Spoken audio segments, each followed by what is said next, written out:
Seorang anak menggorok leher ibunya, Pak. Dan beberapa tahun yang lalu saya diundang di TV One untuk memberikan statement. Seorang anak memenjarakan ibu kandungnya gara-gara kasus warisan. Wow. Dan kemarin saya sidak, Pak, datang ke panti jompo, Ibu. Saya pikir di panti jompo itu wanita-wanita yang tidak beranak. Salah besar. Kebanyakan di panti jompo adalah orang tua yang dititipkan anaknya. Karena apa?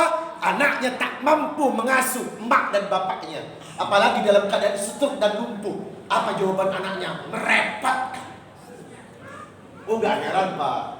Ayat ini sudah berkata, ya ayyuhalladzina amanu inna min azwajikum wa auladikum aduwwun lakum. Bisa jadi istrimu dan anak-anakmu menjadi musuh. Al-Quran sudah mengingatkan Anda. Anak yang Anda asuh besar nanti bisa menjadi musuh kalau kita salah dalam mendidiknya. Sudah tidak sedikit, Bapak, engkau ditelantarkan di usia tua, dibuang di usia tua. Seorang ibu bisa merawat 11 anak, betul? 11 anak belum tentu bisa menyayangi seorang ibu saja. Iya Pak? Maka gak heran ayat ini sudah berkata at-takabun aduwwun lakum, anakmu bisa menjadi musuh. Kasus sudah banyak, begitu banyak tega anak-anak kepada orang tuanya. Kemarin Pak sudah 67 stroke di kursi roda, dibuang di tengah pasar. Gila anaknya. Anaknya ada, Pak. Akhirnya dinas sosial turun tangan.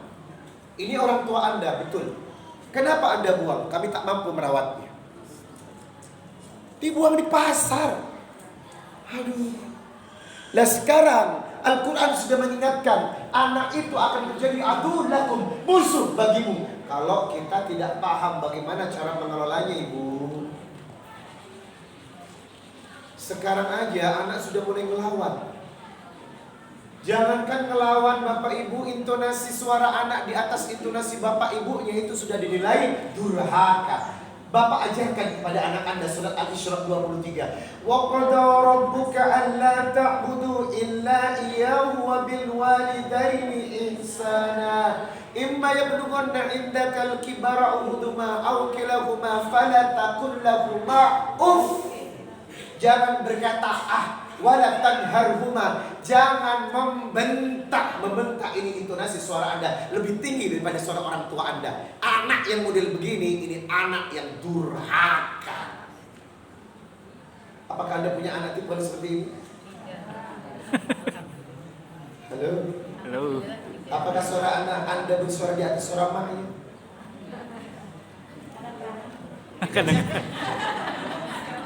Nggak terus-terusan. Aduh, nggak beres. Punya anak begini nggak beres, Ibu. Ibu, anak itu harus paham ayat ini. Nggak boleh. Fala taqul lahumā uff, berkata saja. Apa boleh wa tarhumā, membentak orang tuanya? Nggak boleh. Perspektif yang keempat, anak itu adalah amanah. Orang tua yang baik, orang tua yang paham bagaimana anak dalam perspektif Quran yang keempat. Surat At-Tahrim ayat ke-6. Ya ayyuhalladzina amanu qu anfusakum wa ahlikum nara. Jagalah dirimu, istrimu, anak-anakmu dari api neraka. Berarti sampai di sini tugas utama orang tua kepada anaknya berwasiat agar apa? Takut kepada Allah. Jemaah, anak itu amanah loh, Bu. Anak ini amanah besar. Pengelolaannya harus sesuai dengan Allah inginkan. Yang terakhir dalam perspektif Quran yang kelima, anak itu penyejuk jiwa. Surat Al-Furqan ayat 74. Rabbana hab lana min azwajina wa dhurriyyatina qurrata a'yun waj'alna lil muttaqina Masya Allah. Saya bersyukur saat ini saya sedang mengasuh ibu saya. Jadi MC bilang, ibu saya stroke 5 tahun, digotong ke kamar mandi, mandiin sambil nangis. Kadang saya, dulu aku dikeramasin ya, sekarang aku keramasin dia. Saya suapin, saya pakaiin bajunya. Saya bersyukur kepada Allah karena tidak semua anak dikasih waktu emas seperti ini, betul? Menggendongnya ke barat ke timur. Saya ajak nonton bioskop pun saya gendong ke tempat bioskop. Karena apa? Tidak semua anak mau dan mampu melakukan. Masya Allah. Sekarang pertanyaannya, apakah nanti ketika ibu rentah dan tak berdaya dan tak bermanfaat, apakah anak-anak betul akan melayani Anda sepenuh hati, menggendong, menciumnya, mengkeramasinya, mengajak jalan-jalan dan lain sebagainya? Itu PR. Itu PR buat kita. Atau jangan-jangan sekarang sudah mulai sibuk, berumah tangga sudah mulai dengan kesibukannya sendiri. Jangankan mengunjungi, nelpon aja jarang, nanya kabarnya jarang. Padahal orang tua itu lebih utama apa? Perhatian dan ngobrol. Ternyata orang tua semakin tua itu pengen ngobrol aja, Pak. Duduk ngobrol dengan anak. Tetapi sekarang anak itu paling susah menyediakan waktu untuk ngobrol sama orang tuanya. Giliran ngobrol sama pacarnya, heran gue. Ini menjadi PR buat kita Bapak Ibu. Menyiapkan generasi emas adalah menciptakan dzurriyyatin thayyibah, dzurriyyah thayyibah, anak yang soleh dan soleh. Coba bayangkan, kita berkaca kepada Nabi Ibrahim. Ketika akan menyembelih anaknya, dialognya cantik. Ya bunayya, inni ara fil manam anni adbahuka fandur madza tara. Nah, anakku sayang. Ya bunai, berarti kalimat yang terlontar dari seorang ayah dan ibu kepada anaknya adalah kalimat-kalimat cantik. Ibu jangan berkata kasar kepada anak-anakmu. Ilaknat kau. Gua sumpah ibu ya.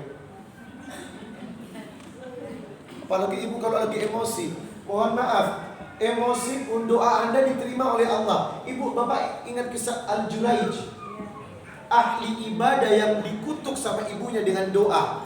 Padahal ahli ibadah ketika sholat sunnah dipanggil emaknya, Juraij. Aduh, gue batal gak ya? Sholat ini saya batalkan gak?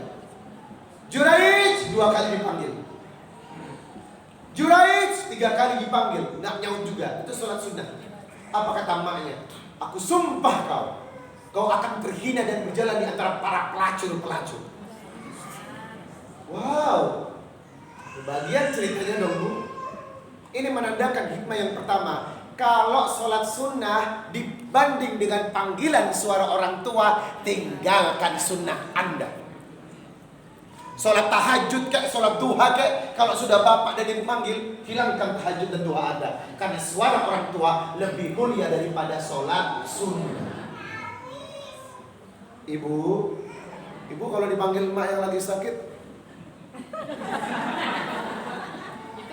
kira-kira langsung sholat atau berhenti sholatnya? Jujur. Kalau sholat wajib nggak apa-apa. Sholat sunnah tinggalkan.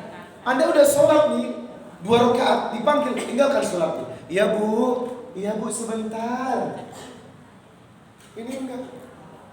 Apalagi? Heran gue.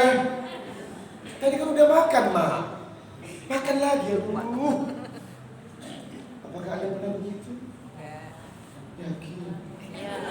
Tolong diingat baik-baik. Jemaah yang dimuliakan Allah, menyiapkan generasi emas adalah dzurriyyatan thayyibah dalam surat Al-Furqan. Nah, ciri-cirinya seperti Nabi Ibrahim Bapak Ibu. Kalimat-kalimat yang keluar adalah kalimat-kalimat cantik. Akhirnya Juraij apa? Difitnah Bu. Ada seorang wanita hamil dengan pengembala di daerah dekatnya Juraij, itu tempat ibadahnya. Lalu dipanggillah wanita hamil ini sama sang raja. Siapa yang menghamilimu? Juraij. Dipanggil Juraij, panggil dia, robohkan tempat ibadahnya. Setelah dirobohkan, dipanggil, kamu benar menghamili wanita ini? Paduka, saya tidak pandai menyentuh wanita ini. Tapi dia berkata, hamil dengan mana anaknya Paduka? Ini Juraij karena dia soleh langsung menemui anaknya. Jelaskan siapa ayahnya. Dan bayi ini bisa bicara. Ayahku adalah pengembala, bukan Juraij. Inilah kisah hanya 2 bayi yang bisa berbicara. Yang pertama Isa, yang kedua Juraij ini. Akhirnya baru sadar itu. Juraij tersenyum, Mbak. Apa kata Juraij? Terkabul doa emak gue. Waktu dia jalan disaksikan oleh para pelacur-pelacur. Hati-hati loh, doa buruk Anda diterima. Syekh Sudais itu nakal, Pak. Dia sekarang jadi imam besar Masjidil Haram.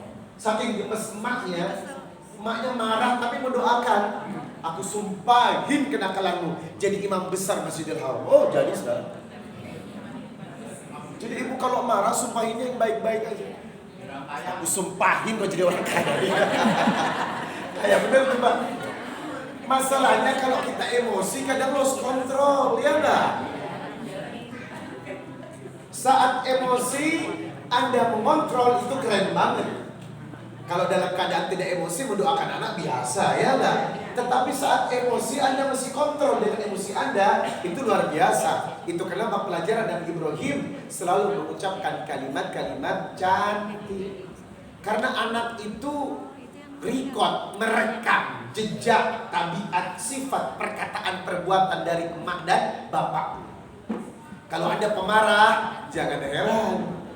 Kalau anak juga pemarah. Kalau bapak suka mukul istrinya, jangan heran. Besarnya nanti anak Anda akan mukul istrinya. Pemandangan itu sudah biasa. Dan rata-rata laki-laki yang ringan tangan itu karena pemandangan orang tuanya yang ringan tangan. Itu disaksikan. Jemaah yang dimuliakan Allah, kisah Juraij dan perkataan Nabi Ibrahim menandakan pertama kali yang diajarkan kepada anak itu adalah kata-kata yang cantik. Yang kedua, biasakan anak itu jangan dihakimi, ya Bu.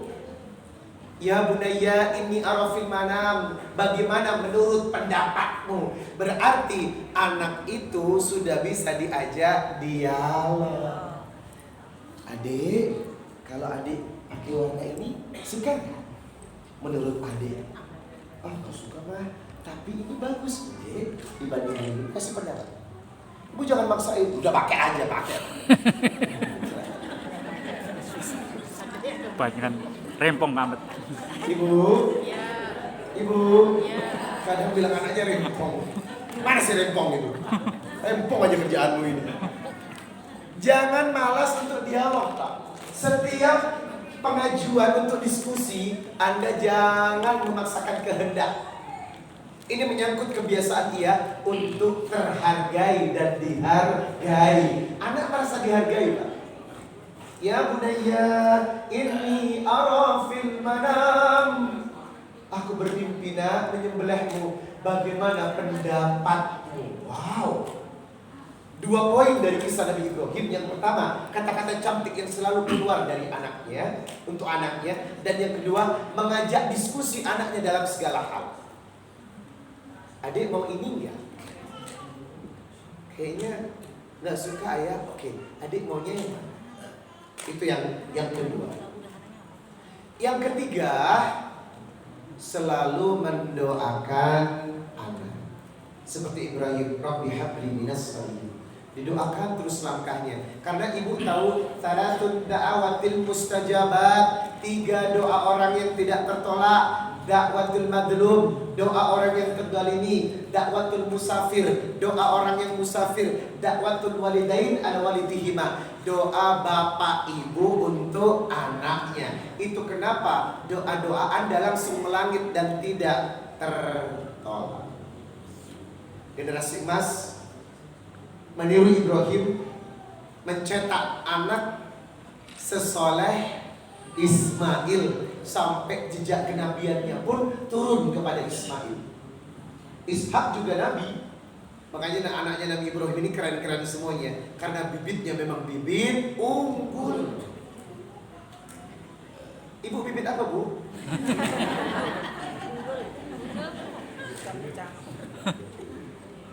Jamaah yang dimuliakan Allah Subhanahu wa taala. Yang kedua, kisah Luqman. Ini rule of the parenting yang paling bagus Bapak Ibu. Generasi emas bisa mencontek ayat Luqman dari ayat 12 sampai dengan ayat 19. Ayat 12, walaqad atayna Luqmana al-hikmata an yashkur lillah wa man yashkur fa innama yashkuru li nafsihi wa man kafara fa innallaha ghaniyyun hamid.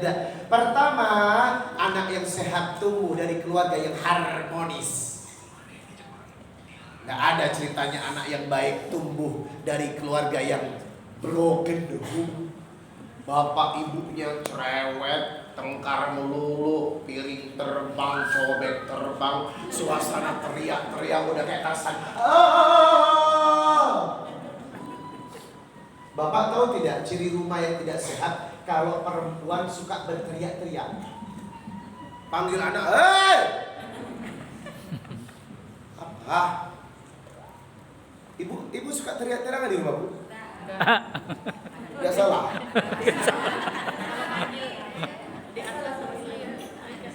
Secara syariat dilarang ada suara teriak di dalam rumah. Terutama teriakan itu muncul dari suara perempuan. Kalau sudah bapak melihat perempuan teriak-teriak di dalam rumahnya, berarti rumah tangga itu tidak sehat. Suami istri harus lembut dong. Ibu panggil suami yang lembut dong. Sayang, ya makan yuk. Sinetron. Kalau marah pun, papa, aku marah loh. Kan enak begitu.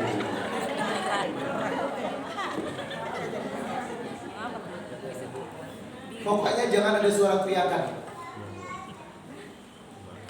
Anak yang akan baik tumbuh dari situasi rumah tangga yang baik. Anak menjadi berakhlak karena situasi rumah tangga suami istri yang berakhlak.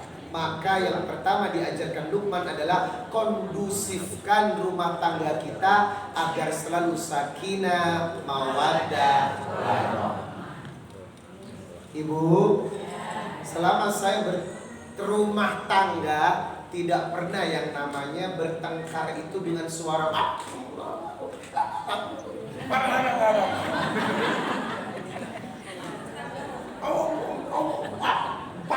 duluan. Kamu duluan. Kamu kurang ajar, kamu yang kurang ajar. Saya nggak pernah, Pak, seumur pernikahan. Kalaupun ada konflik, saya diam, dia diam. Saya cari waktu yang dulu. Sebab kata Nabi, wa idza ghadiba ahadukum falyaskut. Kalau engkau sedang marah, falyaskut, diam. Itu lebih bagus. Karena apa? Kalau sampai keluar kata-kata dalam keadaan marah, bahaya. Ibu lagi marah, falyaskut, diam aja. Itu kata Nabi, Pak. Diam. Ada tingkah istri yang Anda nggak suka, diam dulu. Nanti Bang. Dia langsung tegur. Kadang Bapak langsung, mulutmu itu kurang ajar banget ngomongnya. Gak boleh, Pak. Bapak langsung, jaga mulutmu itu. Jangan. Biarkan dia bersuara. Bapak diam aja. Sakit memang sih. Cari waktu. Ibu juga begitu. Ibu jengkel kepada suami, diam. Iya, diam aja.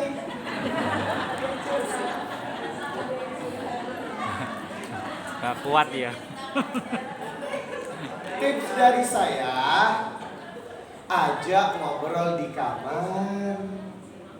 Selesaikan hari itu juga. Masalah jangan disimpan berlama-lama. Hari itu konflik, malam selesai. Sebelum tidur, Anda harus selesaikan masalah. Besok pagi sudah hilang semuanya. Wes, 14. Tapi ibu enggak kan? Ada tipikal yang disimpan masalahnya sampai berhari-hari. Itu enggak baik, lama-lama menjadi bom waktu. Ada masalah hari ini, sampaikan, Pak. Nanti malam sebelum tidur aku bicara ya, Pak. Kenapa, Mah? Nanti aja. Biar papa enak, sehat, segar, kita enak ngobrolnya. Kan enak. Ibu enggak, baru datang buka pintu. Duduk. Duduk. Duduk. Ya Allah. Sampai segitunya. Kadang enggak ngomong tapi wajah ibu. Kenapa, Mak? Jamaah, situasi kondisi yang harmonis itu, Pak, diciptakan dengan ibadah. Suami istri yang tenang itu karena ibadah. Suami istri yang temperamen berarti kurang ibadah. Kalau sering cekcok dalam rumah tangga berarti tidak ada ibadah. Itu udah pasti. Suami istri yang sering cekcok udah pasti ibadahnya kurang. Situasi rumah tangga yang tidak nyaman itu sudah pasti ibadahnya kurang. Karena apa? Allah yang turunkan sakinah. Alladzina amanu wa tatma'innu qulubuhum bidzikrillah. Ketenangan itu dengan mengingat Allah. Suami istri yang rajin beribadah dan rajin berzikir pasti lebih tenang karena Allah yang menenangkan. Jemaah, ayat yang ke-13, wa id qala luqmanu li banihi wa huwa ya'iduhu ya bunayya la tusyrik billah innasyirka la dzulmun 'adzim. Pendidikan pertama bagi seorang anak itu adalah bagaimana agar bisa mengenal Allah. Dan sistemnya, Pak, muru auladakum bis-sholati wa hum abna sab'i sinin wadribuhum 'alaiha wa hum abna 10 sinin. Pertama kali didik anakmu sholat di usia 7 tahun. Bapak nggak usah nyuruh ibadah yang lainnya dulu deh. Ibu nggak usah nyuruh ibadah yang macam-macam dulu. Mantapkan sholatnya. Muru auladakum bis-sholati wa hum abna sab'i sinin. Usia 7 tahun harus sudah ada tanamkan. Wadribuhum 'alaiha. Pukul anakmu kalau tidak sholat pada usia 10 sinin, 10 tahun. Maka anak yang tidak sholat di usia 10 tahun, sholatnya tidak benar, Anda wajib memukulnya. Karena apa? Ini pendidikan dari Rasulullah. Gak usah ajarin yang macam-macam dulu deh, Pak. Karena sholat itu penting. Sholat dulu. Kalau sudah sholatnya bagus, insya Allah ibadah lainnya bagus. Ini perintah Nabi. Maka pengenalan agama tentang kalimat ya bunayya la tusyrik billah, jangan mempersekutukan Allah. Maka pengenalan pertama ibadah yang harus diajarkan adalah ibadah sholat. Yang ketiga, ayat 14.